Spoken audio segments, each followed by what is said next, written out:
Babawasan ang alokasyon ng tubig sa Kalakang, Maynila sa kalagitnaan po ng susunod na buwan.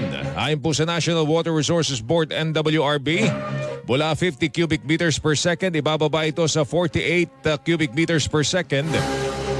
Simula ho sa ika-16 ng Abril po yan hanggang ika-30 ng Abril. Paliwanag po ng NWRB, kailangan nila itong ipatupad para matiyak na hindi tuluyang bumaba ang level ng tubig sa Angat Dam, lalo na tumiiral ang El Nino kasabay ng pagpasok po ng panahon naman ng tag-init.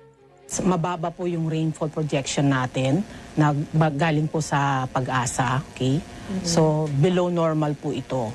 Doon lang po sa Angat watershed. Pag hindi po natin bawasan to, maaari po nga, yung sabi ko, at the end of the year, hindi tayo makakapag-supply for the following year ng enough water supply kasi hindi natin naabot yung level. Tinig po yan ni Engineer Susan Abanyo, siya po ang hepe ng Policy